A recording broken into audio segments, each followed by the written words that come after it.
After a night with his mistress, the Count returned home, but his wife and baby were gone.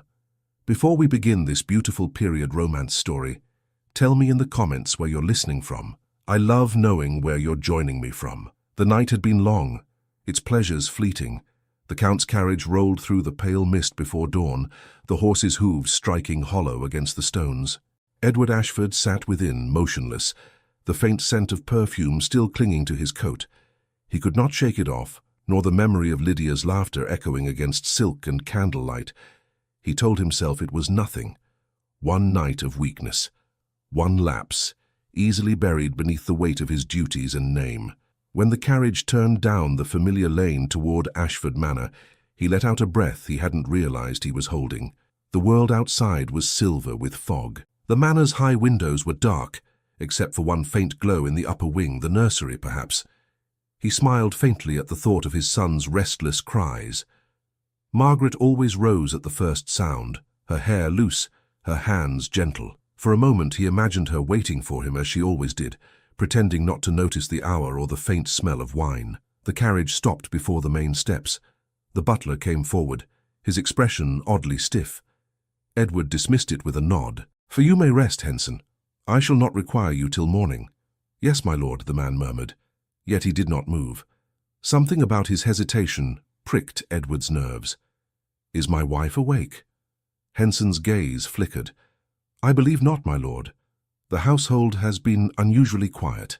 Edward frowned. "Unusually?" The butler lowered his eyes. "You will see, my lord." The Count strode inside, boots echoing in the vast hall. The air felt wrong, too still, too hollow. No servants bustling, no faint cry from the nursery.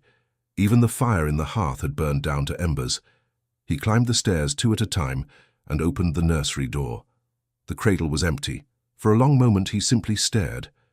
The small blanket was folded neatly upon the chair. The tiny cap his wife had sewn lay beside it. The candle flickered, its wax hardened into strange shapes. He turned sharply and went to their chamber. The bed was made. The wardrobe doors hung open, several gowns missing. On the writing desk lay a folded paper sealed with wax. He knew her hand at once. He broke the seal, his fingers unsteady. "Edward, I can no longer bear the humiliation. Each day your absence speaks louder than your words. I have endured the whispers, the pity, and the quiet knowledge that my love has become your burden. Forgive me, but I must leave before all that is good within me dies. Margaret." The ink wavered as if written in haste, the last letters blurred by tears. He dropped the page, his heart hammering. "Margaret!" His voice rang through the empty rooms. "Margaret!" No answer, only the echo of his own desperation. He ran down the stairs, calling for the housekeeper, the maids, anyone who had seen her.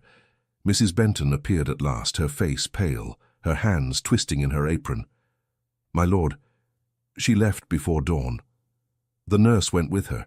She said she would not trouble you for direction. A hired carriage was waiting at the gate." Edward seized her arm. "Where did she go?" "She gave no destination. Only that she wished to travel north, my lord. The coachman said he thought it was toward the post road to Whitby." He turned away, already calling for his horse. "Saddle Mercury at once. Tell the grooms to ready 2 mounts if one should fail." "My lord!" "Go!" The household scattered in confusion. Edward strode to his study, his thoughts spinning in wild circles. North, Whitby. Why there? Her mother's family was from Kent, far to the south. Had she gone to friends? Or simply fled? He pressed his hand to his forehead, sick with self-reproach. How many nights had she waited in silence, while he wasted himself in London's salons, in empty charm and colder embraces? When he stepped outside, the morning had turned to grey daylight. The air smelled of rain. His groom led out the black stallion, and Edward mounted swiftly. The butler came running, calling, "My lord, a messenger arrived." Edward reined in. "What messenger?" The man held up a small bundle wrapped in linen. "He said it was found upon the North Road near the old coaching inn. He thought you should have it." Edward opened the bundle. Inside lay a ribbon from his son's blanket, the blue one Margaret had embroidered with his initials. It was damp with dew, torn at one end. He stared at it for a heartbeat, then urged the horse forward. The road unrolled before him in long, mist-shrouded miles. Each village he passed seemed to whisper of her absence. At the first inn, he stopped to question the stable boys. Yes, a lady and infant had passed, travelling under another name. She had been calm, though her eyes looked tired. She had paid in gold and asked for privacy. He pressed on, stopping only to change horses. The northern wind grew sharper, the sky heavier. Guilt drove him harder than any whip. He saw again her face when she had first entered the house as his bride. So young, so certain of his love. What had he done with that trust? At dusk, he reached the old coaching inn mentioned by the messenger. Smoke curled from its chimney. A few travellers stood outside, watching him with curiosity as he dismounted. "Did a lady with a child pass this way?" he asked the innkeeper. The man nodded slowly. "Aye, 2 nights past. Called herself Mrs. Gray. Fine manners, paid well, took the east coach at sunrise." "Did she say where she was bound?" "Whitby, I think. Spoke of finding work or kin. Hard to tell. She looked determined." Edward leaned on the counter, breathing hard. "Was she alone?" The innkeeper hesitated. "There was another man, sir. Arrived later that day. Asked after the same lady. London gentleman by the look of him. He left after a short while, heading east too." "Did they speak?" "I cannot say, but he looked displeased when he left." A chill crept up Edward's spine. "What name did he give?" "None, sir, paid in sovereigns." Edward left the inn and stood by his horse, staring down the road vanishing into mist. Another man, seeking her. Could Lydia have sent someone to follow? The thought filled him with dread. His mistress had always known how to wound with elegance. Had she whispered rumours, spread poison? He rode until night fell. At a crossroads he stopped beside a small chapel. The door was unlocked, a single candle burning before the altar. He stepped inside and sank onto a bench. The silence pressed close. He bowed his head. "If there is mercy left for me," he whispered, "let her be safe. Punish me, not her." It was the first prayer he had spoken in years. When he rose, he felt neither absolution nor peace, only the weight of what must still be done. He stepped outside, ready to mount, when a figure appeared in the doorway. A young priest, scarcely older than a boy, held out a small parcel. "You are the Count of Ashford?" Edward hesitated. "I am." This was left here at dawn by a traveller. She said it was for the man who would come seeking her, should God will it. Edward took the parcel with trembling hands. The priest bowed and withdrew. He unwrapped the paper carefully. Inside lay a tiny silver rattle, engraved with his son's initials, E.A., and tied with the same torn ribbon he had carried all day. The metal gleamed faintly in the candlelight. He closed his eyes. Margaret had been here. She had stood where he stood now, leaving behind this sign as though she knew he would follow. He turned toward the open door, the wind whispering through the trees. Somewhere ahead, beyond the fog and the endless miles, she was still moving farther from him. He mounted, clutching the rattle against his chest, and spurred his horse into the dark. A messenger galloped up the road, calling his name, holding a small ribbon from the baby's blanket, found at a remote coaching inn. The wind tore at his coat as Edward rode, the road ahead narrowing between fields of pale frost. The messenger's words still rang in his ears. The ribbon had been found near a small coaching inn 2 days north of the chapel. He had already ridden half the night, his eyes stinging, his thoughts tangled between guilt and fear. The silver rattle hung against his chest, tied by its ribbon to his coat. Each time it struck against him, it sounded like a child's cry. At dawn, he reached the inn. Smoke curled weakly from the chimney. The smell of burnt bread drifted through the yard. A stable boy looked up as Edward dismounted, startled by the fine coat, the horse, the wild eyes of the man who wore both. "You there," Edward called, tossing him the reins. "A lady came this way, a young woman with a baby. Did you see her?" The boy blinked, then nodded slowly. "Yes, sir, yesterday morning. Called herself Mrs. Gray. She was kind, sir. Bought me breakfast when I mucked the stalls. Said she was bound for the sea." Edward's voice broke through the chill air. "The sea? Did she say which town?" "Whitby, sir. Took the east coach." The boy rubbed his sleeve across his face. "There was another man asking after her, too. Fancy coat like yours. He didn't stay long." Edward stiffened. "What man?" The boy shrugged. "Said he was from London. Paid for the lady's direction, then galloped off the same way she went." He pressed a coin into the boy's hand and strode inside. The innkeeper recognized him at once, bowed, and poured coffee without being asked. Edward leaned forward, his tone low. "Tell me everything you know about the lady who stayed here." "She was quiet, my lord," the innkeeper said. "Tired, but proud. Travelled with a nurse, both under false names. The child was healthy. She asked for privacy but left her Bible on the table. Said she'd return for it, though I doubt she meant to." "Did she seem afraid?" "Not afraid, resolute, like someone escaping chains." Edward closed his hand around the cup, his knuckles white. "And the man who came after her?" The innkeeper's expression darkened. "He claimed to be her cousin." I did not believe it. He watched the road a long while, then rode off. I heard him tell his groom, "She cannot run forever." Edward's jaw tightened. Lydia's name rose in his mind like a curse. He thanked the innkeeper, mounted again, and followed the east road toward Whitby. The mist had lifted, revealing long hills that curved down toward the sea. He rode without pause until the horse stumbled, foam at its mouth. He stopped at a small stable, traded for another mount, and pressed on. By mid-afternoon, he reached the outskirts of Whitby. The salt wind burned his throat. Fishing boats rocked against the grey water, and gulls circled over the harbour. He asked after a lady with a child, and at last an old woman mending nets pointed toward the upper town. "She came 3 days ago," the woman said. "Rented a room near the church, paid honest coin, spoke kindly. The baby laughed often, but she left sudden at dawn." "Did she say where she was going?" The woman shook her head. "Only that she needed peace. I reckon she found none here." Edward thanked her, climbed the narrow street and found the small lodging house. The landlady was wary but softened when he handed her a gold sovereign. "Yes," she said at last, "Mrs. Gray stayed here. A sweet lady, though her eyes told a story she'd never speak. She asked for the church bell to wake her each morning, said she liked its sound." He looked around the room she had left behind. It was plain, clean, empty, except for a chair by the window and a dried flower pressed between the Bible's pages. He turned it over in his hand, the petals brittle. "She was here," he murmured. "Aye," the landlady said, "but she's gone south now. Bought passage on a coach bound for York. Said she had a letter to deliver." Edward turned sharply. "A letter? To whom?" The landlady shrugged. "Didn't say. Only that it was the last thing she owed before she could rest." He thanked her and walked back into the street. The harbour fog had thickened again. He watched the coach road winding inland and felt the exhaustion rise behind his eyes.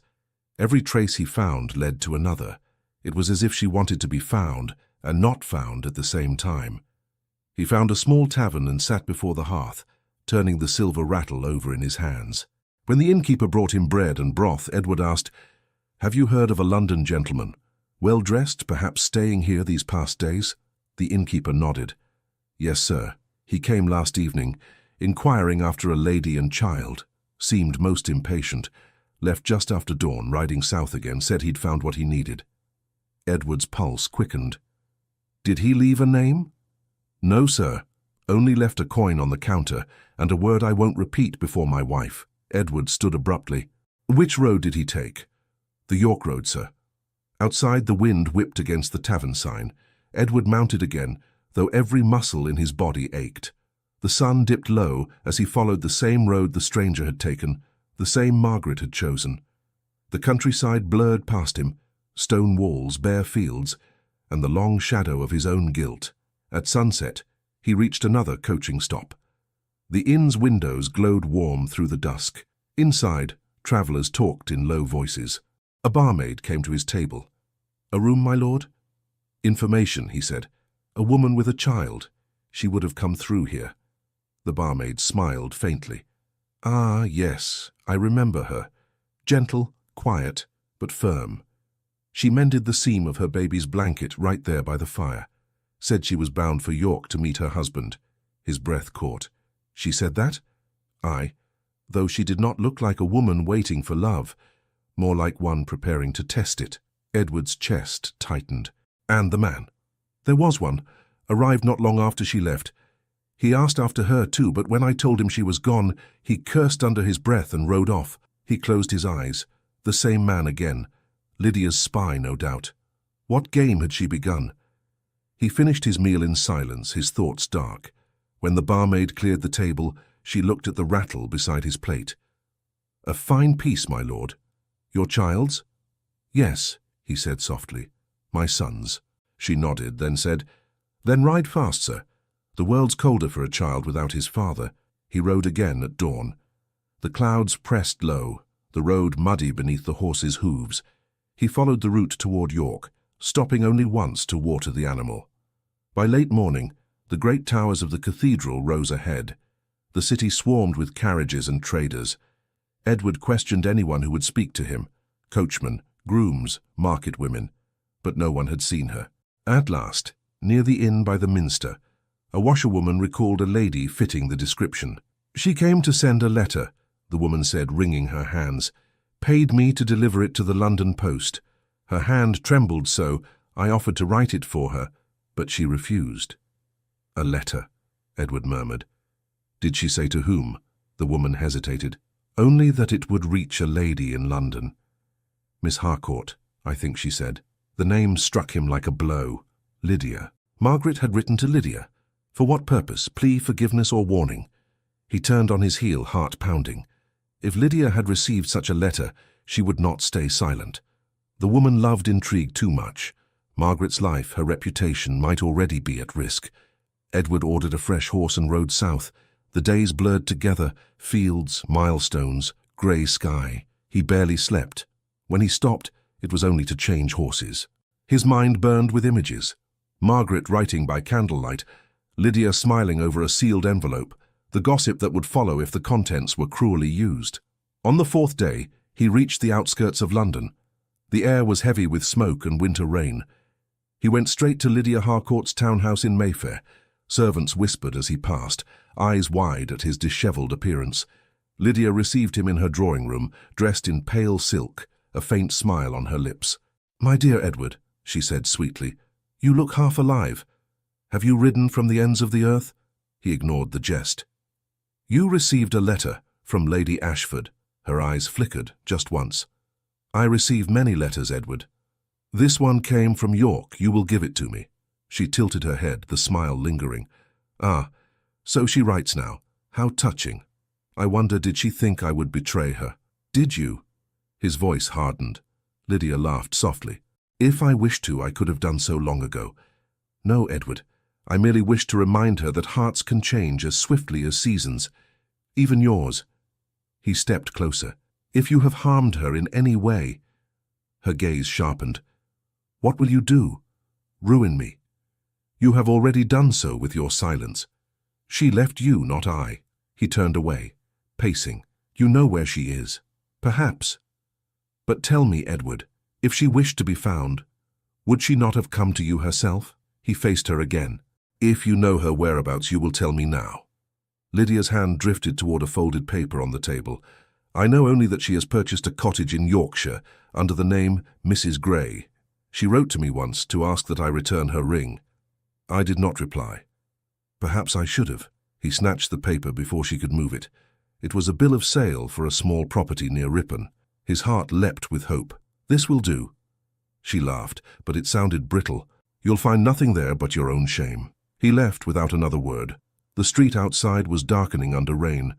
He rode north again that same night, the paper clutched in his glove. By dawn, he reached the cottage. Smoke no longer rose from the chimney. The door creaked as he pushed it open. Inside, dust lay thick upon the floor. A small chair stood overturned near the hearth. Upon it, a child's wooden toy, its wheel broken. He picked it up slowly, his throat tight. She had been here. She had lived, waited, perhaps hoped, and now she was gone again. A neighbor appeared at the threshold, an old woman with a shawl around her shoulders. "Looking for Mrs. Gray, are you?" she asked. "She left some weeks ago. Got a letter that made her pale as death, packed her things that very night." "What letter?" Edward demanded. "Didn't say, but I saw her cry before the fire. Then she told me she was heading south again, said she must work now for her child's sake." Edward swallowed hard. "Do you know where?" "She spoke of a vicarage in Oxfordshire, said she might serve there as a tutor. Kind lady, that one. Broke my heart to see her go." Edward turned back toward the door, clutching the child's toy in his hand. As he mounted his horse, a soft sound reached him from inside the cottage, the faint echo of a lullaby sung to a sleeping child. He froze, every muscle trembling. As he approached the vicarage, he heard a lullaby through an open window. The same lullaby Margaret once sang to their son. The sound drifted through the open window like a memory. Soft, steady, tender. Edward dismounted, his boots sinking into the damp earth. The vicarage stood modestly among the trees, its windows lit by a single golden glow. He moved closer, careful not to startle whoever sang inside. His chest tightened. That voice, he knew it. Every note carried the warmth of home. He edged nearer to the window and looked in. Margaret sat by the fire, her face half turned toward the cradle beside her. The child's small hand rested against her arm, the fingers curled. Her hair was unpinned, falling loosely over her shoulder. The nurse dozed in the corner. Margaret looked older, yes, but not broken. There was strength in the stillness of her profile. Edward pressed his hand against the wall to steady himself.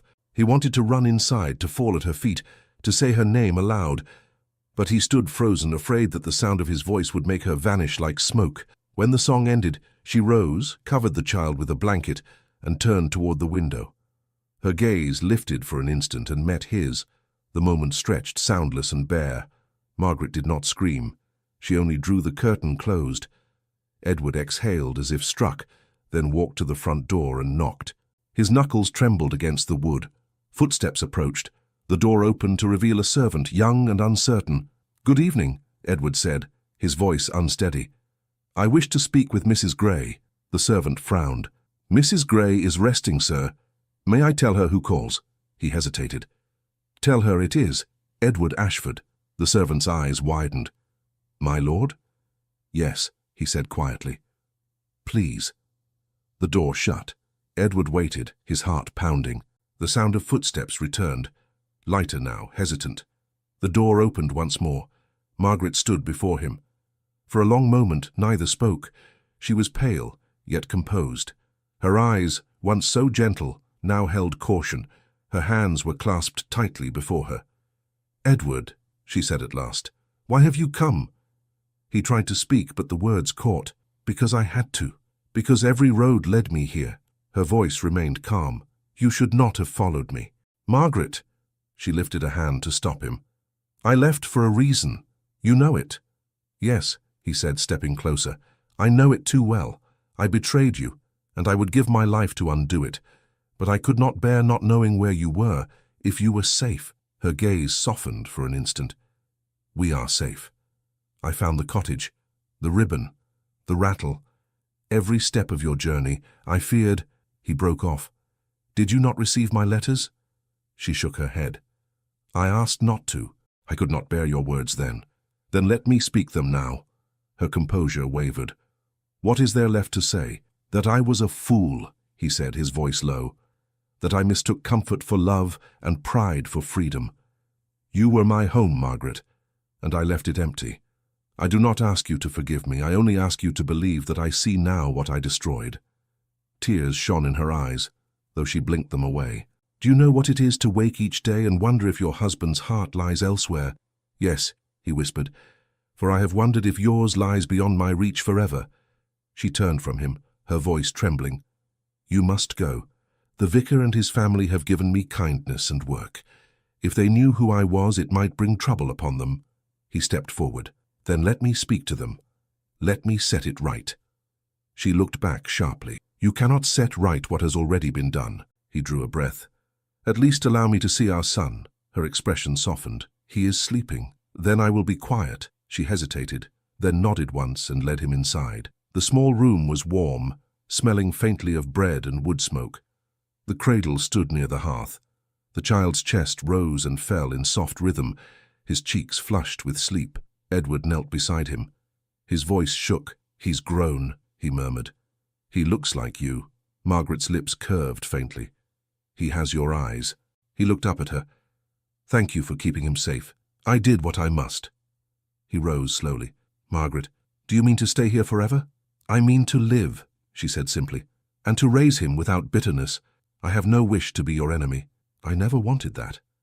Yet you made me one." Her tone held no anger, only truth. It struck him harder than any accusation. She turned toward the fire. "Miss Harcourt sent word to me once. She said you would tire of your remorse and come seeking pity. I told myself she was wrong. He froze. Lydia wrote to you? Yes. A cruel letter meant to wound. She said she knew your heart better than I did. She lies, he said fiercely. She always has. Margaret, if she still dares to reach you, I will put an end to it. Her voice steadied. There is no need for vengeance. I ask only that you leave us in peace.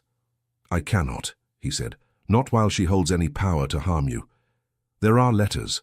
She once threatened to use them against me. I will destroy them. Margaret sighed. You speak as if you can fight shadows. Lydia Harcourt has already taken everything that matters. He shook his head. No, she hasn't taken your forgiveness. And I will earn that, even if it takes the rest of my life. For the first time, her eyes softened. Forgiveness is not earned, Edward. It is given. But it cannot be forced. I understand.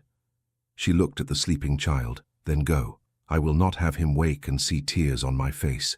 He bowed his head. May I come again? She hesitated. Perhaps. When my heart no longer trembles to hear your name. He wanted to speak again, to plead, to fall to his knees. But the dignity in her posture forbade it. He stepped back, whispered good night, and walked into the chill air. Outside, the stars glimmered faintly through the mist. He turned once to look at the window. The curtain stirred, as though she watched him go. He mounted his horse and rode through the night toward London, the echo of her words in his mind. Forgiveness is given, not earned. By dawn, he reached the city gates. The streets were half empty, the air heavy with fog. He rode straight to Lydia Harcourt's townhouse, his heart burning with anger and resolve. The servants let him in at once. Lydia appeared moments later, draped in a dressing gown, her smile sharp and practiced. My dear Edward, she said lightly, what an early hour for a visit. You wrote to my wife, he said coldly. Her smile did not fade. Indeed, I thought she deserved the truth. You thought to destroy her. I thought to show her what manner of man you are. Surely she suspected already. He stepped closer. You will give me every letter, every word you hold that bears my name. Lydia tilted her head. And if I refuse, then I will expose every deceit you have ever whispered in London. Every lie you sold for attention. Do not think I will hesitate. Her amusement flickered. So fierce, she said softly. But tell me, did she welcome you back with open arms? He said nothing. Ah, Lydia murmured. She did not. Poor Edward, you have lost her twice now. And you think destroying a few letters will mend it? He slammed his hand against the table. Where are they? She watched him for a long moment, then moved to a small escritoire. There, she said, opening a drawer. All your foolish confessions. I could have ruined you months ago had I wished. He gathered the letters and held them to the flame of the nearby candle. The paper curled, blackened, turned to ash. Lydia laughed softly. You are quite dramatic, my lord. I am finished with you, he said. You will not speak her name again. She smiled faintly, but something uncertain passed across her face. Do you truly believe she will forgive you? I will not rest until she does. He turned and left without another word. Behind him, Lydia watched the door close, her smile fading. She whispered to herself, he still loves her. Then she crossed the room, poured a glass of wine, and stared into the fire. That night, rain swept over London. In her townhouse, Lydia sat alone, her expression unreadable. On the table beside her lay a folded paper she had not burned, a bill of sale for a small Yorkshire cottage, signed by Monsieur Gray. At dawn, Edward reached the countryside once more. He followed the directions on the paper, his heart pounding with new hope. When he arrived at the cottage, the air was still. The door hung ajar. Inside, ashes lay cold in the hearth. Dust gathered on the cradle. He called her name softly, then louder. Only silence answered. He stepped farther in and saw a child's toy lying near the chair, a wooden horse with one wheel missing. A neighbor woman appeared at the door, her shawl drawn tight. You're too late, sir, she said kindly. Mrs. Gray left after receiving a letter. Looked pale as death, poor soul. Said she was going south. What letter? Edward asked quickly. Didn't say, but she wept before the fire, then packed her things. Said she meant to serve in a vicar's household, somewhere in Oxfordshire. He closed his eyes. Thank you. When the woman left, he knelt by the cradle and found a loose board beneath it.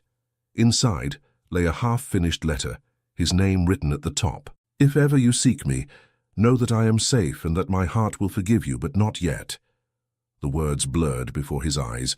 He rose, clutching the letter, and walked out into the cold morning. He mounted his horse again, turning the reins southward. The road stretched before him, long and pale. His heart pounded with a new urgency. Somewhere ahead she waited, perhaps ready to forgive, perhaps not. But he would find her. As he reached the edge of the village, the faint melody of a lullaby carried on the wind. The same lullaby Margaret once sang to their son. Edward reined in his horse at the sound of the song. The notes drifted from the vicarage window, faint but unmistakable, like a thread pulling him toward his fate. The house stood quiet behind a row of budding trees, the scent of wet earth in the air. He dismounted, tied his horse to the gate, and approached the door. His pulse pounded with every step. He knocked. A woman answered, a young maid with kind eyes and a cautious voice. Yes, sir? I seek Mrs. Gray, he said. Tell her an old acquaintance has come. The maid hesitated, then nodded and disappeared inside. Edward waited, his hand pressed against the cold stone of the doorway. Through the window he saw the shadow of Margaret's figure appear in the hall. When the door opened again, she stood there, calm and pale, her expression unreadable. For a moment, neither spoke. He bowed slightly, as though greeting her at a formal dinner instead of on the threshold of heartbreak. Margaret, she inclined her head. My lord, do not call me that, he said softly. Not now. What else am I to call you? She asked. The name I once used belongs to another man. Then let me earn it again. Her eyes flickered, but her voice remained steady. You should not have come. I had to, he replied. Every road I took led me back to you. She stepped aside reluctantly. Then come in before the neighbors start whispering. The vicar dislikes gossip. The hall smelled faintly of ink and wood smoke. Margaret led him into a small parlor where the fire burned low. She motioned for him to sit, but he remained standing. You have followed me from one end of England to the other, she said. Why? Because I wronged you, he said, and because I cannot live with the thought that you hate me. She looked away, folding her hands. I do not hate you, Edward. I pitied you, that was worse. He flinched. Pity is for strangers. Then that is what you became, she said. He stepped closer, his voice urgent. Margaret, you must believe me. What passed between me and that woman, what I did, was a weakness, not a truth. I let vanity blind me. I thought I was master of my heart, but I was only a fool led by emptiness. You dishonored our vows, she said quietly, and our child will one day bear your name. Tell me, what should I say when he asks why his mother left her home? He could not answer. She turned her gaze toward the window, where the light of late afternoon filtered through thin curtains. I left because I could no longer live in your shadow. Every smile you gave me felt like an apology, and every silence reminded me that you belonged elsewhere. He took a deep breath. Then let me belong here again. If there is a way to repair what I broke, I will find it. Her expression softened just a little. You think everything can be repaired, Edward. Some things are only endured. He fell silent. From the next room came the faint rustle of the child stirring. Margaret rose and went to the door, returning a moment later with their son in her arms. The boy blinked sleepily, clutching a small wooden horse. Edward stared, his throat tight. He's grown. Margaret brushed a hand through the child's hair. He asks for his father sometimes. I tell him his father is traveling. Traveling, Edward repeated bitterly. Yes, wandering in circles, searching for forgiveness. She looked at him over the child's head. Forgiveness must begin with truth. Do you still see her? No, he said. Not since the night I left her house. She means nothing to me now. And yet, Margaret said, she writes to me. He started. She dares? Yes. Her words are full of poison. She said you pitied me, that you stayed married only because scandal would cost you more than my love ever did. His hands clenched. She lies. Margaret's tone remained calm. I believe she does. Still, her letter made me see that I must live by my own strength, not by the mercy of a man who once betrayed me. Then let me prove that mercy has turned to devotion, he said. I will return to London, confront her, destroy every letter, every rumour. You will never hear her name again. Margaret shook her head. Do not fight shadows. The more you struggle, the darker they become. Then tell me what I must do, he said. Leave me in peace. He looked at her, pain in his eyes. You do not mean that. I mean it because I must, she said softly. If I forgive too soon, I will lose myself again. He bowed his head. Then I will wait, even if it takes years. She said nothing. The child had fallen asleep again, his small hand resting against her shoulder. She kissed the top of his head, then looked back at Edward. You should go before the vicar returns. He does not approve of visitors at dusk. May I come again? He asked. She hesitated. When the anger in me fades enough to hear you without pain. He nodded. Then I will come when that time arrives. He turned to leave, but her voice stopped him. Edward. He looked back. Be careful, she said quietly. She will not forgive your defiance. I do not fear her, he replied. But I will end this once and for all. He stepped out into the cool air. The door closed behind him. The road stretched ahead like a challenge. That night, under the pale moon, he rode toward London. By the time he reached the city, the fog had thickened. Gas lamps flickered along the streets, casting yellow halos through the mist. He rode directly to Lydia Harcourt's townhouse, ignoring the startled servants who tried to announce him. Lydia was in her drawing room, dressed in silver silk, reclining on a chaise with a book open in her lap. When she saw him, she smiled as if she had been expecting him. Edward, she said lightly, you return to me as if summoned by regret. He shut the door behind him. You have written to my wife. She raised an eyebrow. Your wife? I thought she had abandoned you. You know where she is, he said, stepping closer. And you will tell me. Lydia laughed softly. How amusing. You think I keep track of the women you drive away? Enough of this, he snapped. You poisoned her peace with your lies. Why?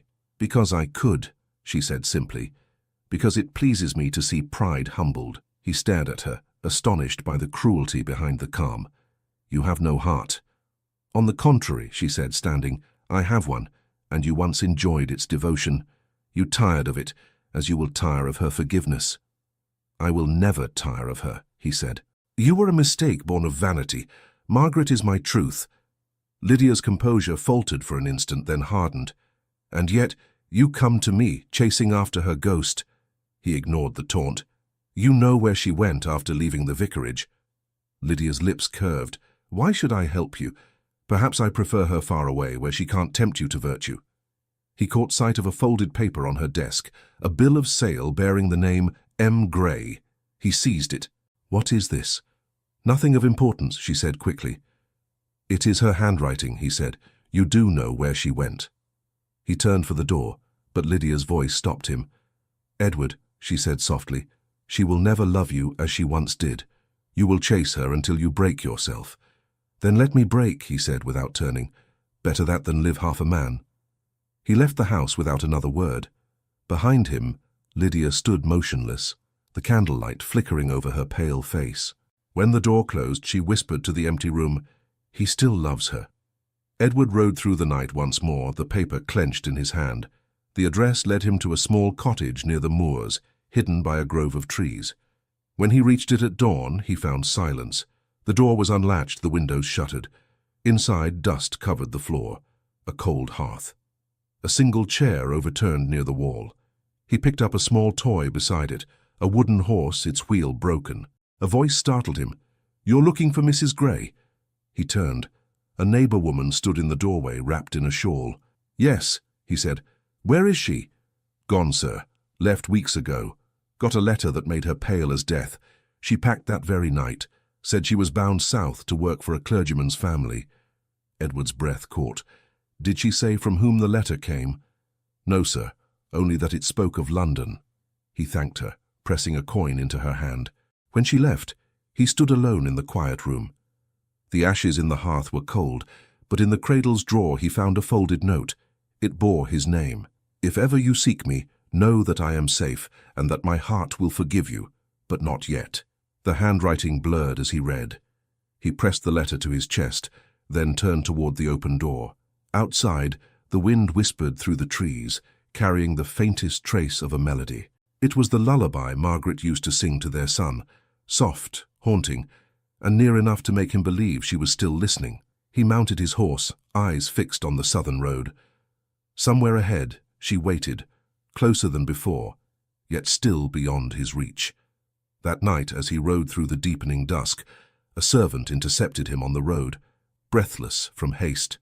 "My lord," the man cried, "Miss Harcourt, she's dead!" Found lifeless in her chair, a sealed envelope in her hand. The word struck Edward like a physical blow. He reined in his horse so sharply that it reared, throwing up a spray of mud. The servant stumbled back, panting, his cloak soaked from rain. "What did you say?" Edward demanded. "Miss Harcourt, my lord. She was found dead in her house this morning. The physician says her heart failed her. There was no sign of struggle, but she was holding an envelope, sealed and addressed to Lady Ashford." Edward stared at him in disbelief. "To my wife?" "Yes, my lord. The coroner's men took note of it. The servant said she'd been writing late into the night, then rang for no one after. She was found just before dawn." Edward turned his horse sharply toward London. "You will follow me tomorrow with the carriage. I'll ride ahead." He galloped through the storm, the night wind stinging his face, the rain slippery in his hands. Lydia dead, so suddenly, and a letter for Margaret in her grasp. Was it confession or vengeance? Whatever it contained, it could not reach Margaret before he did. By the time he reached the city, dawn had begun to lighten the rooftops. He went straight to Lydia's townhouse. The front door stood open, a constable posted outside. Edward dismounted and strode up the steps. "Lord Ashford," the constable said gravely, recognizing him. "Sad business, this." She passed quiet, by all accounts. The maid said she heard nothing till morning. "Where is the letter?" Edward asked. "In her study, sir. The coroner sealed the rest of her papers, but this one was addressed in full to Lady Ashford. Perhaps you should see it." Edward entered the dim study. Lydia sat in the chair by the fire, her body covered now by a dark cloth. The room smelled of candle smoke and roses. Upon the desk lay the envelope, the wax unbroken. His hands shook as he lifted it. The handwriting was unmistakably hers, elegant, sweeping, and sharp. He tore it open and read, "My dearest Lady Ashford, I am not your enemy, though you may think me one. I never wished to ruin you, only to remind you that we are alike in our suffering. You think yourself wronged by your husband's betrayal, but believe me, no woman is free from that pain. Edward loved you once, but he is proud and vain. When he tires of remorse, he will return to me, or to another. That is the way of men like him. Forgive me, for I have done you harm in anger. I sent you words meant to wound, and they did. But now I am tired of cruelty. Take this letter as my confession, and may it restore you to the peace I destroyed. There was never any plot against you beyond my jealousy. The letter you received, the one that drove you from your home, was my hand, not his. I forged it. Tell him this if you wish, or burn it, and let the dead keep their secrets. My own peace has gone beyond reclaiming. Lydia Harcourt." Edward read the words twice, scarcely breathing. So it was she who had written the false letter, the lie that tore his marriage apart. His knees weakened and he sat down heavily, staring at the dying embers in the grate. The bitterness that had once burned in him melted into grief. Lydia had been his sin, and now she had paid for it with her life. He folded the letter and slipped it into his coat. "She deserves a Christian burial," he said quietly. "I will see to it myself." The constable nodded solemnly. A sad end for a beautiful lady. Edward left the house as the rain began to fall again. He arranged her burial without ceremony, paying the undertaker in silence. When the coffin was lowered into the ground the next day, he stood alone beside it. No mourners came. Only a white rose lay upon the wet earth, his farewell to a woman who had once called herself his salvation and had become his ruin. Afterward, he mounted his horse once more and turned toward Oxfordshire. The wind seemed lighter now, though his heart felt hollow. Margaret had to know the truth, but how could he bring her Lydia's last letter without reopening every wound? He reached the vicarage by dusk. The garden was quiet, the windows bright with lamplight. He saw Margaret through the glass, reading by the fire while the nurse played with the child on the floor. For a moment he hesitated, unsure whether he had the right to disturb her peace again. Then he gathered his courage and knocked. The same maid answered. Her eyes widened when she saw him. "My lord, Mrs. Grey, Lady Ashford is in the parlour." Margaret looked up when he entered, her face unreadable. "You return quickly," she said. He bowed slightly. "There has been a death." Her brow furrowed. "Whose?" "Miss Harcourt." She rose slowly, her expression composed but pale. "How?" Her heart failed her. "I was at her house this morning." Margaret's lips parted in surprise. "Why would you go there again?" "To end what she began," he said. "And to recover this." He held out the letter. She took it hesitantly. "To me?" "Yes." It was found in her hand. Margaret broke the seal and read. As her eyes moved across the page, her breath quickened. When she reached the end, her hand dropped to her side. "She admits it," she whispered.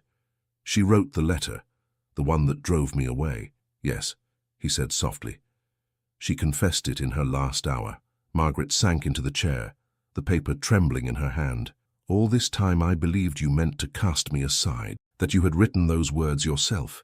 Do you know what it is to live with that thought?" He knelt beside her. "I know now, and I would give anything to erase it." Her eyes filled with tears, but she did not look at him. "She hated me, and I hated her in return, but I would not have wished her death." "Nor I," he said quietly.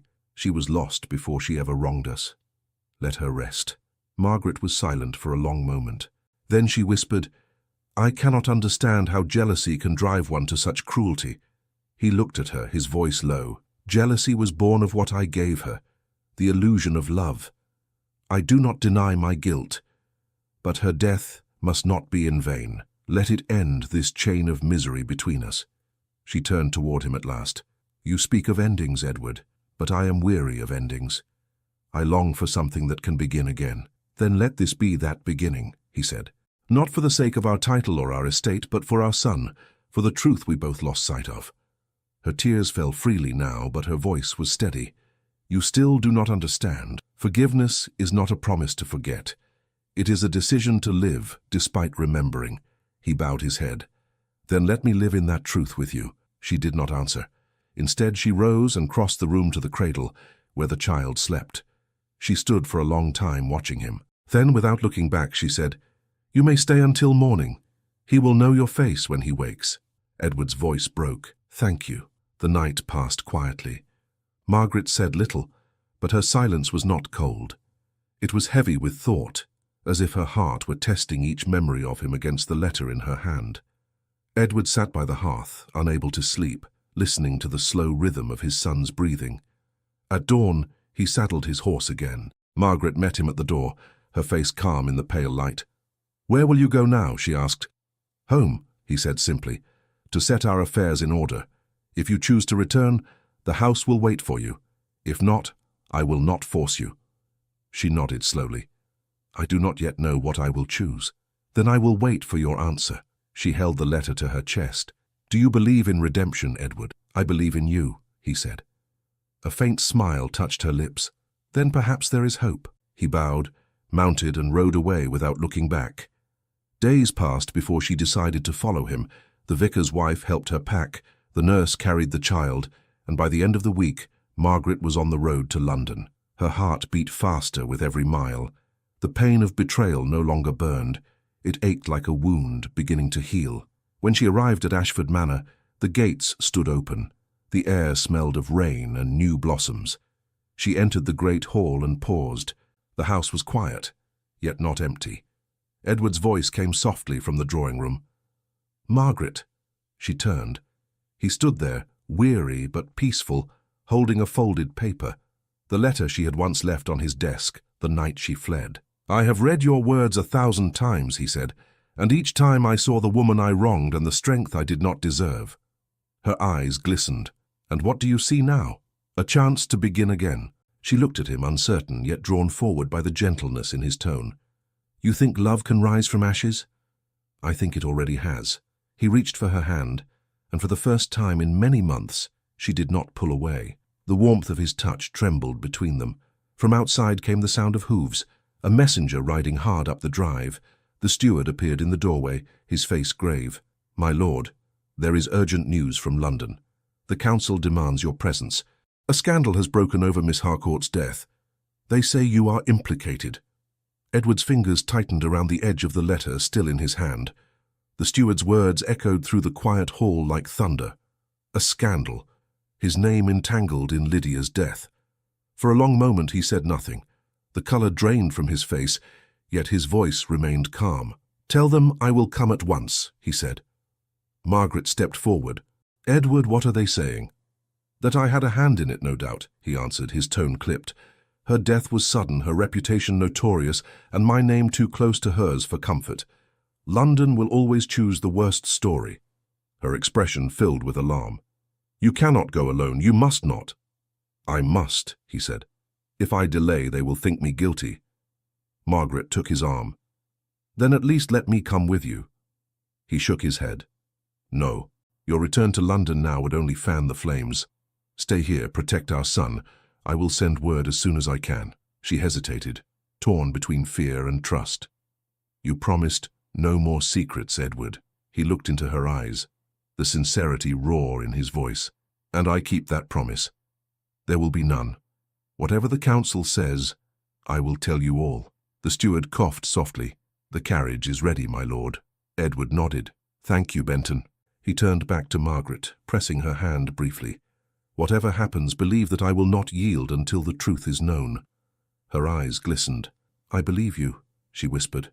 He kissed her hand, then released it, striding out into the grey afternoon.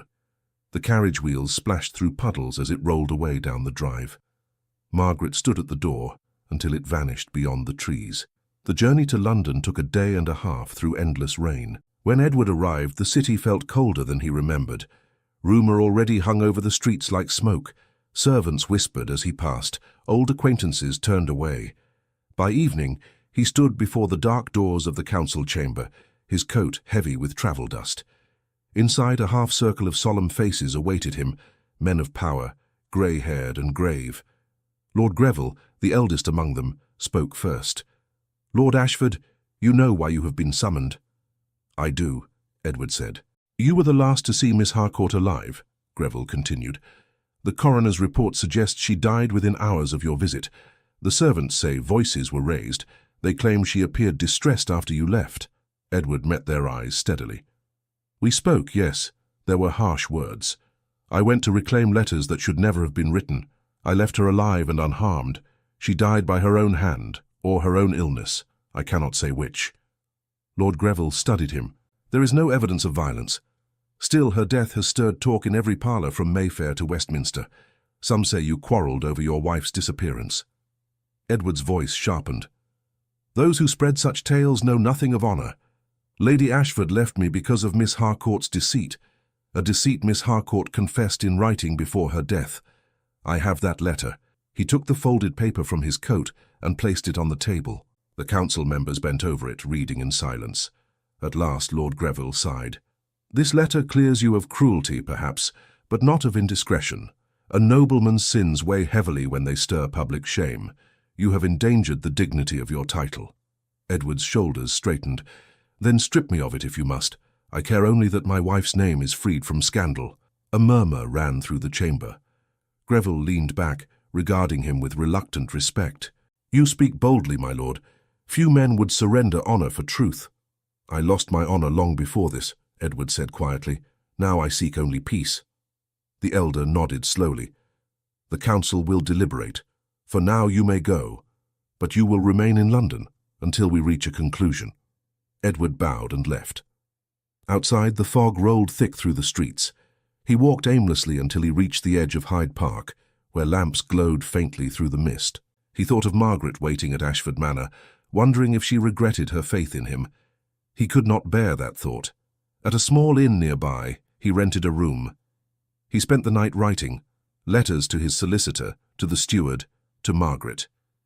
In the last, he wrote only one line: "Whatever they decide, my heart remains yours." The next morning brought no peace. The papers carried hints of the scandal. Nothing explicit, but enough to make his name the talk of London. He kept to his rooms, venturing out only to speak with his solicitor. By the third day, a messenger arrived from Ashford Manor. Margaret's hand was on the letter. "Edward, do not face this storm alone. I am leaving for London with our son. Whatever they say of you, they must look upon me and know the truth of the man I married.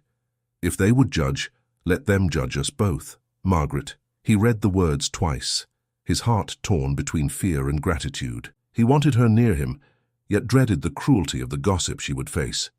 When she arrived 2 days later, he met her at the inn door. She wore a plain traveling cloak, her face pale from the journey, but resolute. Their child slept in the nurse's arms behind her. "Margaret," he said softly, "you should not have come." "I could not remain behind while you suffered alone," she replied. "I will not hide any longer. They may speak as they please." He took her hands. "Your courage shames me." "It should inspire you instead," she said. "You once fought for pride, now fight for truth." That evening, word came from Lord Greville, summoning him again. Margaret insisted on accompanying him. The council hall was crowded now with curious eyes. Lords, ladies, servants, all whispering. Margaret's entrance silenced them. She stood tall beside Edward, her chin lifted, her composure flawless. Lord Greville looked from one to the other. "Lady Ashford, you stand by your husband?" "I do," she said firmly, "because he speaks the truth. I fled our home believing lies written by Miss Harcourt. Her final confession proves it. If you condemn my husband, you condemn me as well." A murmur rippled through the room. Edward glanced at her, gratitude in his eyes. Lord Greville cleared his throat. "No one condemns you, my lady, but the council must protect the honour of our class." Margaret's voice rose clear and steady. "Then do so by upholding justice, not by feeding rumour. The Count of Ashford may have erred as a man, but he has acted with honour since. If a noble title is worth anything, it must rest on truth." The silence that followed was profound. Greville's expression softened. "You speak with courage, my lady. We shall take your words to heart." Edward bowed. "That is all I ask." When they left the chamber, Margaret's composure finally broke. She leaned against him, her breath unsteady. "Do you think they will believe us?" "They must," he said, "and if they do not, we shall live without them." They returned to the inn and sat together by the fire. The child stirred in his cradle, half awake. For the first time in months, Margaret smiled. "Do you remember," she said, "how he laughed when you first held him?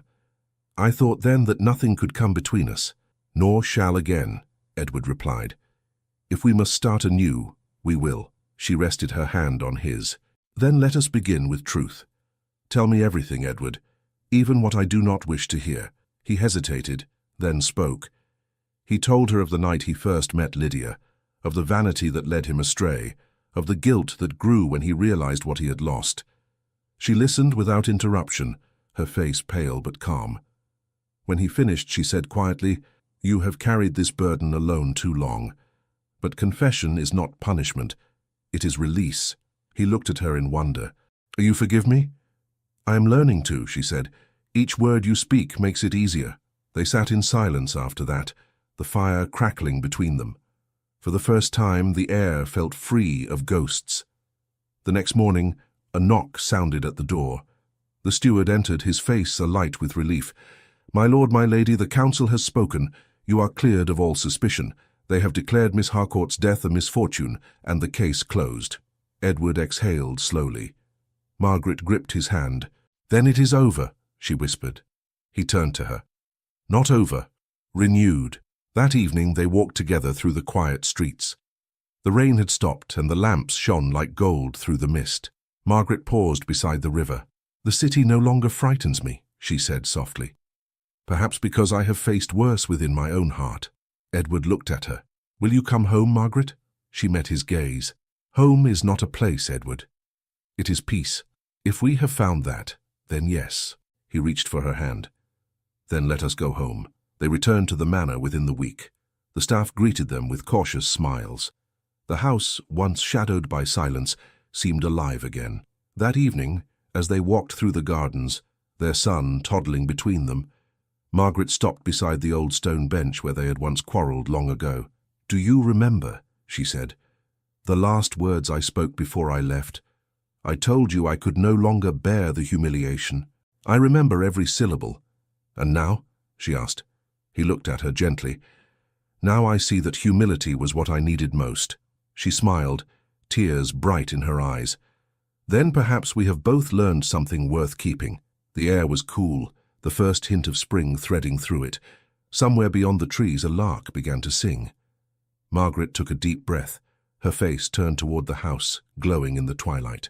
"It feels as though the world has given us one more chance," she murmured. Edward squeezed her hand. "Then let us not waste it." She leaned her head against his shoulder. The light from the house flickered over them, soft and golden. As the evening deepened, a rider appeared at the far gate carrying a sealed document marked with the Ashford crest, the final decree of the council. The rider dismounted quickly, bowing as he handed Edward the sealed document. "From the council, my lord. Urgent delivery." Edward broke the wax and read. His eyes moved over the lines once, then again, slower. Margaret watched his expression shift from calm to something she could not name. "What is it?" she asked softly. He folded the paper carefully. "The final decree, my name is cleared. The case is closed." "Then why do you look troubled?" He hesitated. "Because the council requires my presence in London one last time, to sign an official statement and to pledge a portion of my inheritance to a charitable fund. It is meant as restitution for the scandal." Margaret frowned. "Restitution? But you were not guilty." "No, yet they expect contrition, a public gesture of remorse." "Then give it," she said firmly. "It will cost you nothing of worth." He nodded slowly. "You are right. Still, I cannot help but feel they wish to make an example of me." "Let them," she replied. "So long as truth is known, what matter the rest?" He smiled faintly. "You sound stronger than I remember." "Perhaps I am," she said, turning toward the garden path. "Suffering teaches endurance." He reached for her hand. "And forgiveness teaches grace." She looked at him, her eyes gentle. "Then we are learning together." That night they dined quietly, the air between them lighter than it had been in months. Their son babbled from his chair and Margaret laughed, softly but with real warmth. Edward watched her, wondering how he had ever risked losing the sound of that laughter. 2 mornings later, he set out for London again. The journey was calm this time, the air crisp with early spring. He rode without dread, carrying a sense of closure rather than guilt. When he reached the city, the council clerk greeted him politely and led him to a small chamber lined with books. "Lord Ashford," the man said, bowing, "we have prepared the documents. A brief statement of exoneration will be printed for the record, and your contribution to the charitable fund will be acknowledged. Once you sign, your name will be formally restored." Edward glanced at the papers. "Then it is truly over?" "Yes, my lord. There remains only the signature." He took the pen and signed. When he rose to leave, Lord Greville entered unexpectedly. "Ah, Ashford," he said, extending his hand. "You have borne yourself with dignity throughout. The council respects that. There are few who could face such public disgrace and emerge with honor." Edward bowed slightly. "I thank you, my lord." Greville's expression softened. "Return to your estate, Ashford. Make it what it once was and cherish your wife. The world seldom grants second chances." "I intend to do both," Edward said. When he left the chamber, the bells of St. Paul's rang through the mist. For the first time in years he felt light. The burden that had chained him seemed to dissolve with every peal. He turned his horse toward the north road, eager to reach home before nightfall. By dusk, he was nearing the outskirts of Yorkshire. The clouds had turned gold with the last of the sun, and the air smelled of rain. He urged his horse faster. As he reached the final bend toward Ashford Manor, he saw the glow of lanterns ahead. 2 carriages waited by the gate, their lamps casting moving shadows. He slowed, puzzled. When he entered the courtyard, Margaret met him at the steps, a shawl drawn around her shoulders. Her eyes were bright, not with fear, but relief. "You have returned sooner than I dared hope," she said. "I rode without rest," he answered, dismounting. "What is all this?" She smiled faintly. "Visitors. The vicar and his wife came to call. They brought letters from Oxfordshire. Apparently word of your name's restoration has reached even the smallest parish." "That was fast," he said with a small laugh. "London rarely sends good news quickly." "They wished to see for themselves that Lady Ashford was not a ghost invented by rumour," she said teasingly. "And were they satisfied?" "They were charmed," she said. "The vicar's wife nearly wept when she saw the child." She said forgiveness had made me lovelier than before. I told her forgiveness had made me wiser. He looked at her fondly. And is that true? She tilted her head. Perhaps both. They walked inside together. The fire glowed warmly in the drawing room, the scent of baked bread drifting from the kitchen. For a while they said little. Words were no longer needed. Later that evening, when the house had grown quiet, Edward sat by the hearth reading letters of estate business. Margaret joined him, her embroidery in hand. The silence between them was peaceful. At last she spoke. "Edward, do you ever wonder why she wrote that last letter? To me, not to you." He set the papers aside. "Perhaps she meant to be forgiven by the one she wronged most." Margaret nodded slowly. "I used to despise her. Now I think of her as a warning, a woman who let pride consume what little love she had left." He reached for her hand. "Then let us be her opposite." She smiled faintly. "That, Edward, depends on you." He understood. "It will not fail again." The following days passed quietly. The scandal faded from conversation, replaced by new gossip in London. Ashford Manor began to fill again with life. Edward oversaw the tenants' improvements. Margaret reopened the parish school she had once abandoned. Together they began to build something steady. One afternoon, Margaret received a letter bearing a foreign seal. She read it twice, her brow furrowing. When Edward entered, she looked up quickly. "It is from your aunt in Florence," she said. "She invites us to visit for the summer. She writes that a change of air would restore us both." He smiled. "Do you wish to go?" "I am not sure," she admitted. "The thought of travel feels strange after so much confinement. Yet perhaps it would do us good." "Then we shall go," he said simply. "If peace can be found beneath Italian skies, we will find it there." Her lips curved. "Always decisive now." He chuckled softly. "You once accused me of hesitation. I dare not risk it again." They planned the journey together, light-hearted for the first time in years. But before they could depart, another visitor arrived, Lord Greville himself, accompanied by a clerk. "My lord," Edward said, surprised. "This is an honor." Greville smiled. "Not an inspection, I assure you. I came to deliver this personally." He handed over a smaller document, sealed in red wax. "Your official exoneration, now entered into record. It also restores to you certain privileges that had been suspended during inquiry." Edward accepted it with gratitude. "You have shown me great fairness, my lord." Greville inclined his head. "Fairness was owed. And Lady Ashford, you have shown the kind of constancy that humbles men like myself. You remind us that mercy has a place even among the titled." Margaret lowered her gaze modestly. "We are all human, my lord. Titles do not shield hearts." Greville smiled. "Indeed. I will take my leave, content that this house is again a home."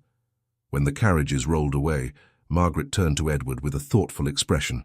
"Strange, is it not? How easily forgiveness can restore what power could not." He nodded. "Strange and beautiful." That night, after the household slept, Edward walked alone through the garden. The moon lay bright across the lawns. He thought of all that had happened, the ruin, the search, the repentance, and how every sorrow had led him here. He returned to the house to find Margaret awake by the window, their son asleep in her arms. "You should rest," he said softly. She smiled. "I was waiting for you." He sat beside her, watching the child's steady breathing. "Do you ever think," he murmured, "that we were meant to lose each other in order to find one another again?" She looked at him, her eyes tender. "Perhaps love needs distance to learn its depth." He touched her cheek. "Then may we never forget the distance we crossed." They sat in silence, the child's soft breathing filling the space between them. Outside, dawn began to brighten the horizon. Days turned to weeks. The manor thrived again. Laughter returned to its halls. Edward kept his promise to cherish, not to command. Margaret's strength grew with each passing day, and so did their quiet companionship. Then, one morning, as they prepared for their journey to Italy, the steward entered with a folded letter bearing an unfamiliar hand. He hesitated before handing it to Edward. "It came by special courier, my lord. No seal of origin." Edward frowned and opened it. The writing was elegant but unfamiliar. The message was brief. "To the Count of Ashford, do not be too certain that your past has died with Miss Harcourt. Some debts outlive their debtor. A friend. Margaret saw his face pale. "What is it?" she asked. He handed her the paper without a word. She read it, her expression tightening. "Is this a threat?" "I do not know," he said slowly, "but someone knows more than they should." Outside, the wind rose suddenly, rattling the window panes. From the far end of the corridor, the nurse appeared carrying the child, her face troubled. "My lady," she said, "a messenger waits at the gate. He claims to bear news concerning Miss Harcourt's estate." Edward stood abruptly, the paper still clutched in his hand. The wind outside howled against the windows, as though echoing the unease that filled the room. Margaret rose as well, her face composed but pale.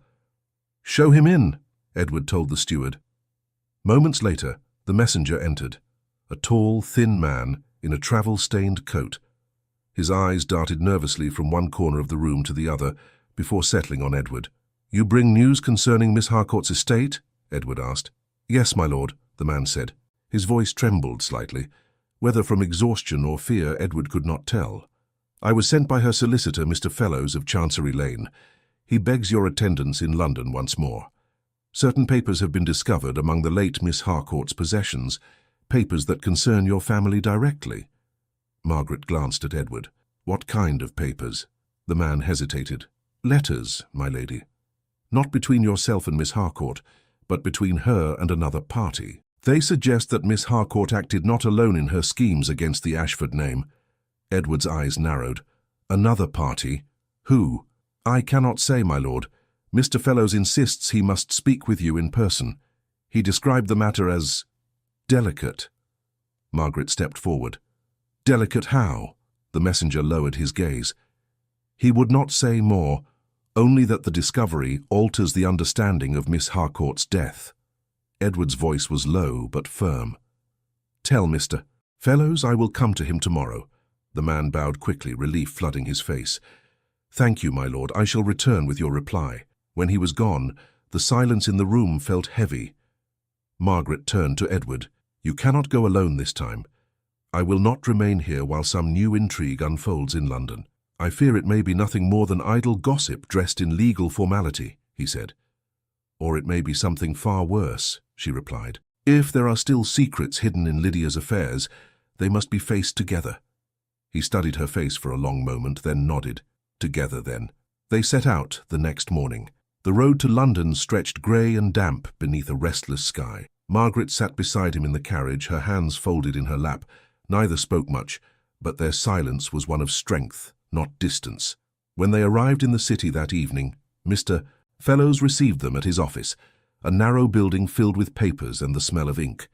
The solicitor rose hastily as they entered. "My lord, my lady, I am deeply honoured by your presence. Pray, forgive the urgency of my summons." "Your messenger spoke of letters," Edward said without ceremony. "Show them to me." Fellows inclined his head and went to a cabinet. "Indeed, my lord, after Miss Harcourt's death, certain effects were stored in trust pending resolution of her debts. Among them we have found correspondence between her and a man signing himself only as R. The tone of these letters is unsettling." He laid several sheets upon the desk. The handwriting was Lydia's, unmistakably graceful, yet sharp. Edward picked one up and read aloud. "You promised me she would suffer, and she has. The forged letter was delivered as you advised, and he believes it came from his own household. Yet I grow weary of deceit. When all this ends, what will become of me?" Margaret's breath caught. She was not alone, she whispered. Edward turned the page. Another letter, written in the same hand but darker in tone. "If you betray me, I will not fall alone. The Count will learn whose counsel guided me. Remember, your name is not beyond reproach." He looked up at the solicitor. "Who is this R?" Fellows adjusted his spectacles nervously. "We do not know, my lord. The letters were unsigned save for that initial. But there is one more, written in a different hand." He handed Edward a final sheet. The script was rough, hurried, the ink smeared. "Miss Harcourt, you promised silence. Do not speak of me again. If the Ashfords learn the truth, they will destroy us both. The arrangement was never meant to harm the child. Burn this and forget my name." Margaret's voice trembled. The child. Edward's jaw tightened. Then whoever this was, they feared exposure not for my sake, but for my son's. Fellows nodded uneasily. That was my reading as well, my lord. I have no wish to alarm you, but it appears Miss Harcourt was acting under influence. Perhaps blackmail. Edward stared at the letters in silence, then asked, "Do you have any suspicion of who this might be?" The solicitor hesitated. "Only a faint one. Miss Harcourt's accounts show regular payments to a certain Mr. Rowan Merton, an agent of trade who once served in your late father's employ. The name begins with R." Edward's hand closed around the letter. "Rowan Merton. He handled my father's shipping business before I inherited the title. He disappeared years ago under suspicion of fraud." Margaret whispered. "Then he was the one guiding her." "Perhaps more than guiding," Edward said grimly. "If he forged the letter that drove you from me, he did it to destroy our family entirely. He would profit from our ruin. He always sought revenge for his dismissal." Fellows nodded gravely. "Shall I contact the authorities, my lord?" "Not yet," Edward said. "If he still lives, he will hear of these letters soon enough and try to silence us. Better we find him first." Margaret looked at him anxiously. "Edward, promise me you will not go chasing this man as if vengeance could heal what's past." "It is not vengeance," he said. "It is the only way to end it. I will not rest until the truth is known." That night they stayed at a small inn on the edge of the city. Margaret could not sleep. She rose and crossed to the window, watching the fog drift through the streets below. Edward stirred and sat up. "You cannot rest either," she murmured. "No," he said. "My mind keeps turning to that name, Merton. If he truly was behind it, then Lydia's death may not have been her own doing. She wrote of weariness, not despair. Someone could have silenced her before she spoke." Margaret turned toward him. "Then you think he killed her?" "I think he used her and discarded her when she became dangerous." She shivered. "Then we must be cautious. A man who hides behind letters is capable of anything." He rose and took her hand. "I will protect you, Margaret. You and our son." Her voice softened. "Protecting is not the same as shutting me out. Let me stand beside you this time." He kissed her forehead. "You already do."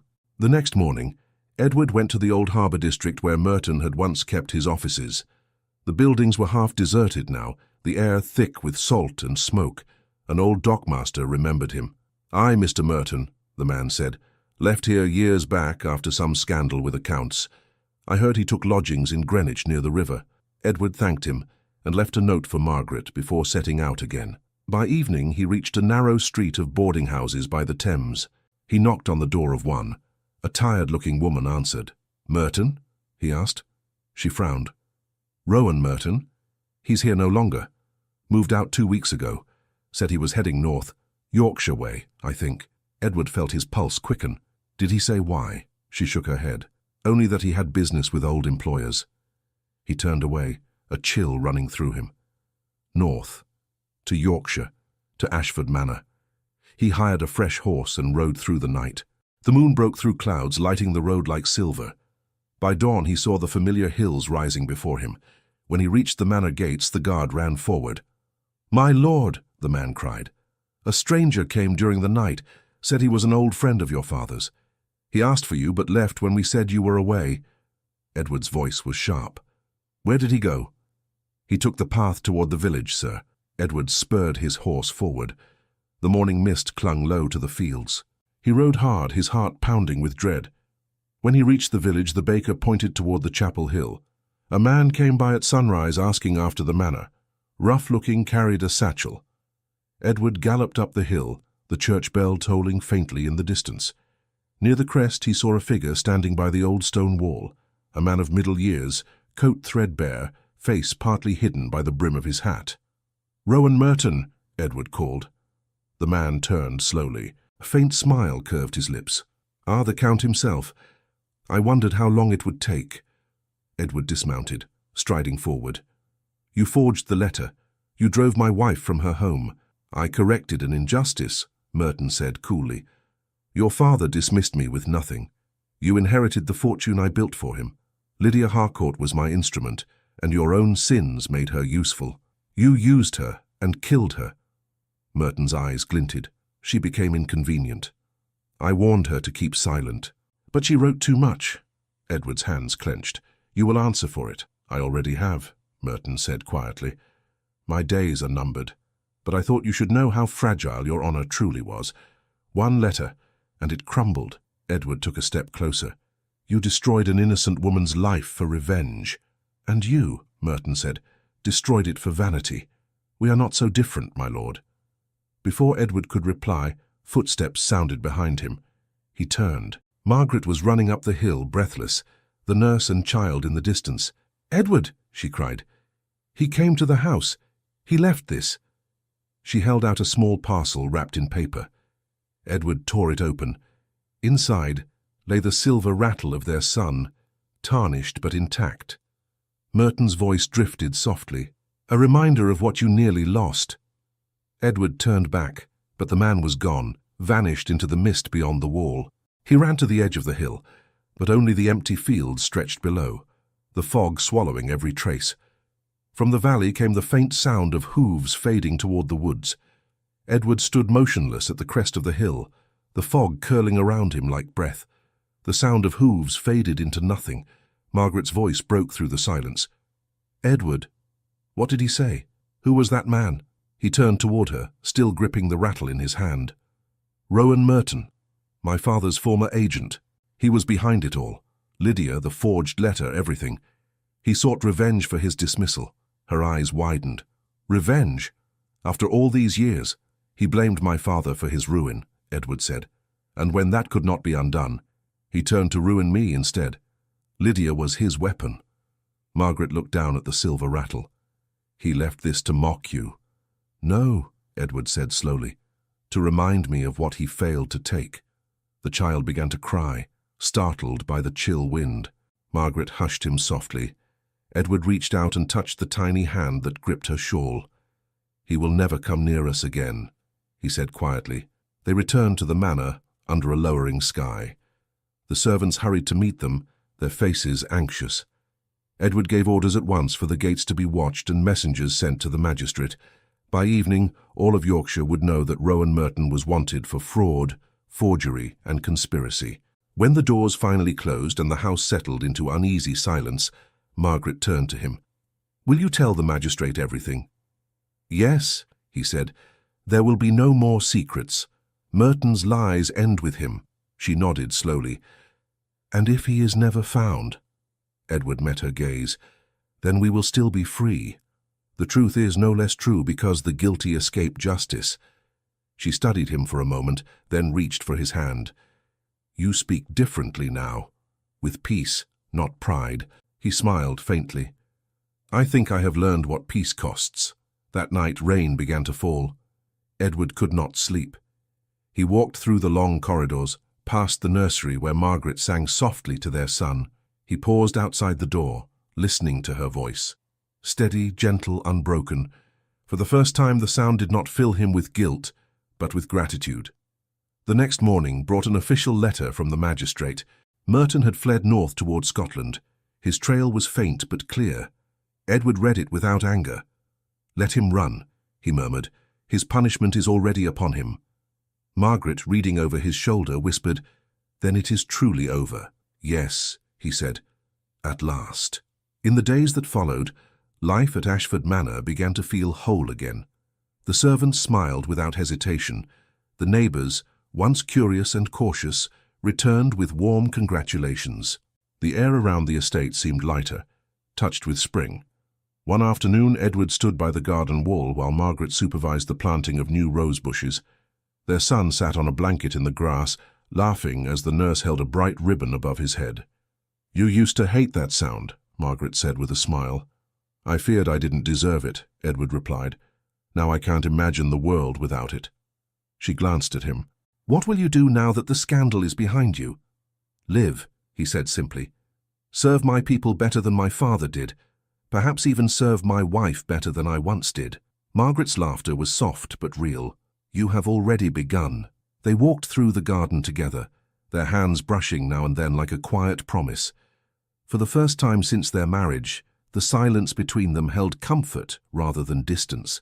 That evening, as they dined with a few close friends, the conversation turned to Lydia Harcourt and the strange letters that had shadowed their lives. Lady Greville, a kindly woman with sharp eyes, spoke with sympathy. "My dear Lady Ashford, I always said the truth would find you. It may come slowly, but it comes. Margaret smiled faintly. Truth is patient, my lady. It waits until we are ready to face it. Edward raised his glass quietly. To truth, then, and to peace hard won. When their guests departed, the night outside was bright with stars. Margaret leaned against the doorway, watching the sky. It feels new, she said softly, as though we are beginning again. Edward joined her, his voice low. We are. In the following weeks, the manor was transformed. The chapel bell, silent for months, rang again on Sundays. The tenants came to celebrate the Count and Countess's return. Even the old gardener, who had once muttered about curses and lost blessings, declared the estate alive again. Yet beneath the renewal lay quiet reflection. Edward often walked the grounds at dusk, alone but not lonely. Margaret watched him from the window sometimes, knowing he no longer walked to escape his thoughts but to make peace with them. One afternoon, the steward brought word that the council in London had sent an official notice of closure regarding all matters tied to Lydia Harcourt's estate. There will be no further inquiries, my lord, he said. The Crown has accepted your testimony and Lady Ashford's account. The matter is concluded. Edward thanked him, then turned to Margaret. We are free of it, truly free. She smiled. Then let us bury the last of it and speak her name no more. He nodded. Agreed. Together they went to the chapel, where the air smelled faintly of lilac and stone. Edward placed the remaining letters, Lydia's confession and Merton's threats, into a small wooden box. He sealed it and handed it to the vicar. For the archives, he said. Let them rest there beyond curiosity. The vicar bowed. May the Lord grant you both peace. As they stepped back into the sunlight, Margaret looked up at Edward. It feels lighter now. It is, he said. We have carried that shadow long enough. In the days that followed, the household turned its attention to the future. Plans for the journey to Italy resumed. Margaret prepared clothes for the voyage, laughing as she measured small garments for their son. Edward watched her as she worked, struck by how the same woman who had once fled him now filled the house with warmth. On the morning of their departure, they stood together on the steps of the manor. The carriage waited, the sky clear. Margaret took one last look at the house. Do you think we shall ever see it again the same way? Edward smiled. No, it will always be different now, because it holds forgiveness. She squeezed his hand. Then it will always be home. They climbed into the carriage, the nurse and child beside them. The wheels began to turn. As the manor faded behind them, Margaret rested her head against his shoulder. Neither spoke for a long time. The rhythm of the road was steady, almost soothing. Hours later, as dusk settled, the carriage stopped at an inn for the night. The innkeeper hurried to greet them. My lord, my lady, a letter arrived here addressed to you both, delivered by a rider who said it was urgent. Edward frowned. For us? From whom?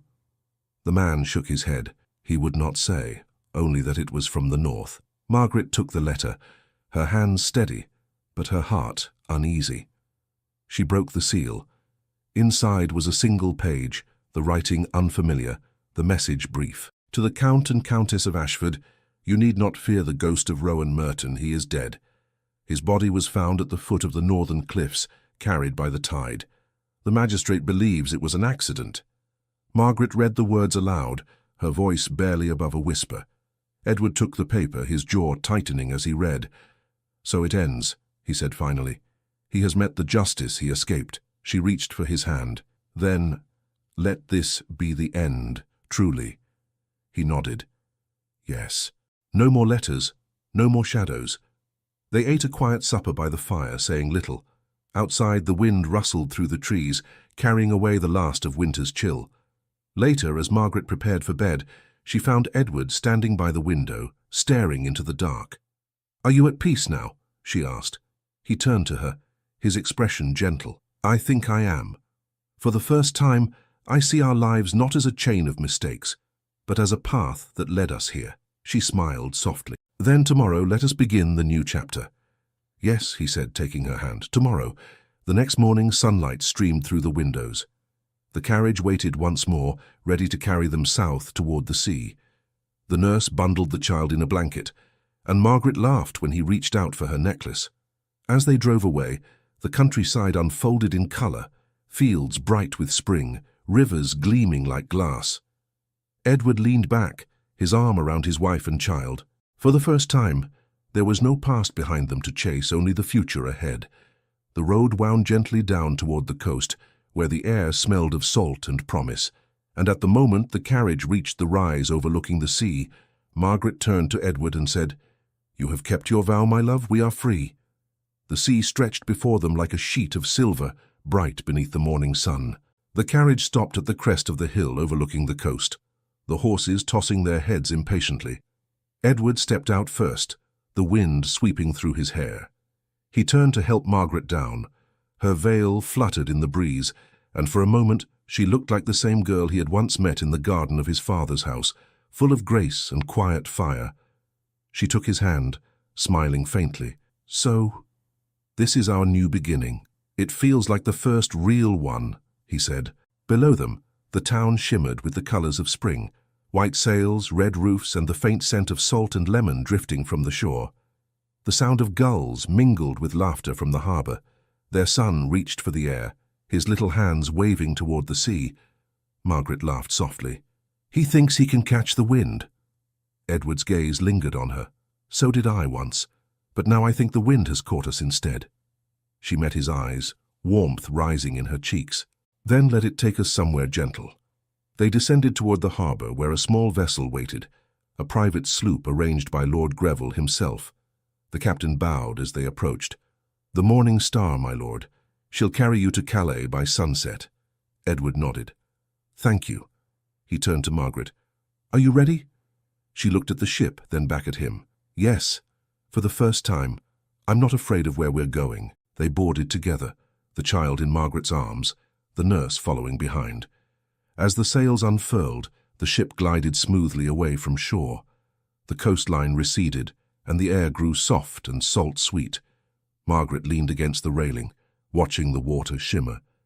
Edward stood beside her, close enough that their shoulders brushed. For a while neither spoke. At last she said, "Do you remember our first journey together? The one to Bath after our wedding?" "I remember every moment," he said. "You laughed the whole way, and I thought you had married a man far too solemn." "You were solemn," she said with a teasing glance. "But I liked that about you. It made me feel safe. I never imagined how pride could make a man so foolish." He smiled ruefully. "Nor did I. I thought love could survive neglect. I learned otherwise." She reached for his hand, threading her fingers through his. "And yet here we are." He looked down at their joined hands. "Here we are. And I swear, Margaret, there will be no more nights lost to pride, no more days wasted on silence." Her voice softened. "Then let us seal that promise not with words but with life." He turned toward her, the light catching in her hair. For a moment he simply looked, at the eyes that had once glared with pain, now bright with peace, at the mouth that had once trembled with anger, now curved in forgiveness. The distance that had haunted them dissolved with a single breath. He leaned closer, his voice low. "You have no idea how I have dreamed of this moment." She smiled. "Then stop dreaming, Edward." Their lips met softly, and the world seemed to fall away. The salt air, the creak of ropes, even time itself. It was not the desperate kiss of lost lovers, but the steady, tender one of those who had found their way home. When they parted, she rested her forehead against his chest. "We are not who we were," she whispered. "No," he said. "We are better." Their son laughed nearby, his voice high and clear as a gull's cry. Margaret lifted him, pressing her cheek to his. "He will never know what it means to lose us," she said. Edward looked at them both, his heart swelling. "He will only know what it means to be loved." The hours passed in gentle rhythm. By evening, the coast of France rose in the distance, pale and golden in the fading light. Margaret stood at the bow, the wind lifting her veil. Edward came behind her, wrapping his coat around her shoulders. "Cold?" he asked. "Only from the sea," she said, leaning back against him. "It's strange to think of everything we've left behind." "Not strange," he said. "Necessary." She turned her face slightly toward him. "Do you regret anything?" He thought for a moment. "Only the time I wasted not knowing how to love you properly." Her fingers touched his cheek. "And now?" "Now I would spend the rest of my life making up for it." When they reached Calais, twilight painted the harbor in violet and rose. The innkeeper who met them was cheerful and kind, leading them to a small seaside villa lent by a family friend. Inside, a fire burned in the hearth. Margaret looked around the room. Simple, warm, peaceful. "It feels like a home," she said softly. Edward came behind her, resting his hands on her shoulders. "Because you're in it." That night, after their son slept, they sat together by the window. The moonlight spilled across the floor, silvering everything it touched. Margaret turned her face toward him, her expression unguarded. "Tell me something," she said quietly. "Anything. When did you stop loving her?" He hesitated only a moment. "The moment I realized I could lose you." She looked down. "And when did you start loving me again?" He reached for her chin, lifting it gently. "I never stopped, Margaret. I only forgot what it meant." Her eyes softened, but she said nothing. He stood, offering his hand. "Come," he said. She rose, her fingers slipping into his. He led her onto the balcony, where the sea whispered below. The air was cool and filled with the scent of night. He turned her toward him, his voice barely above the wind. "I have carried too many words of regret," he said. "Tonight I want to speak only of what will be." "Then speak," she whispered. He brushed a strand of hair from her face. "You will never again doubt that you are the heart of my life.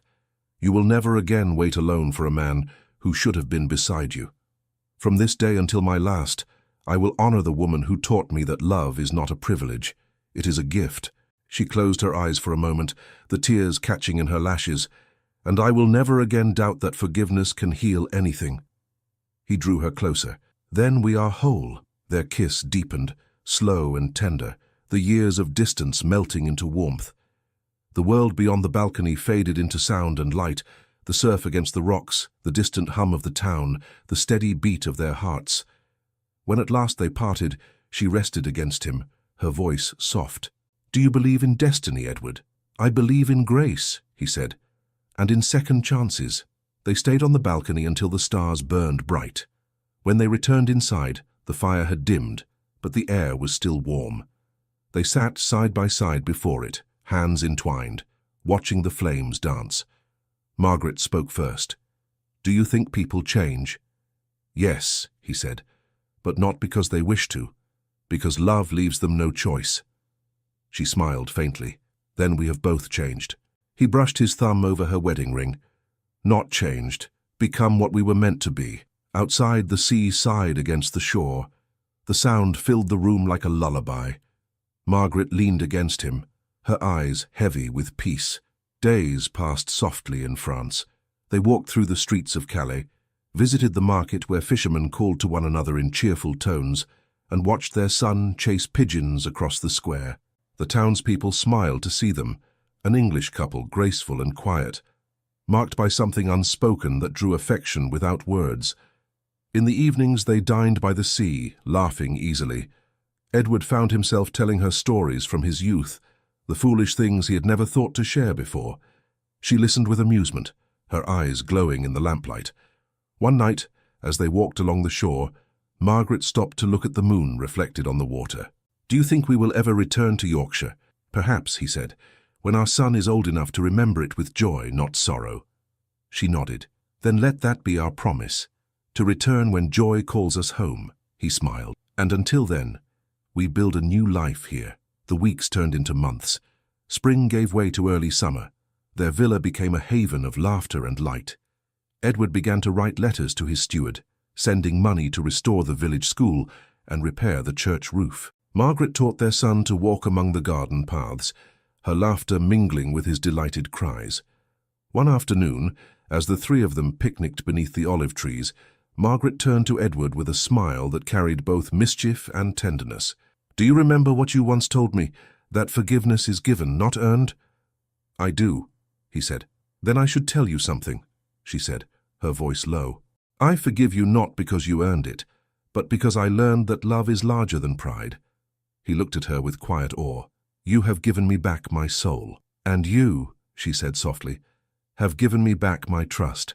He reached for her hand, pressing it to his lips. "Then we are even." She laughed. "Even? Never. You will spend the rest of your life proving yourself still." "I intend to," he said. That evening, as the sun set in a blaze of gold, Edward stood by the balcony again, watching the light fade over the sea. Margaret joined him, slipping her arm through his. Their son slept peacefully inside, the faint sound of his breathing carrying through the open door. "Do you ever think of what might have been," she asked softly, "if none of this had happened?" He smiled faintly. "Sometimes. But then I remember that we would never have known what love truly was. We would have lived easily, but not deeply." She rested her head on his shoulder. "Then we have lived deeply enough for a lifetime." The last of the sun disappeared beyond the horizon. Edward turned her gently toward him, his eyes shining in the dim light. "Margaret," he whispered, "when I lost you, I learned that love is not the possession of joy, but the courage to face sorrow together. And when I found you again, I understood that forgiveness is love's highest form." She touched his cheek, her eyes glistening. "Then let us never speak of sorrow again," he smiled. "Only of love." Their lips met once more, slow and certain, the kind of kiss that holds both an ending and a beginning. The sea sang below, the stars trembled above, and for the first time the world seemed entirely still. When they drew apart, Margaret whispered, "Do you hear it? The sea?" he asked. "No," she said, smiling through her tears. "Peace."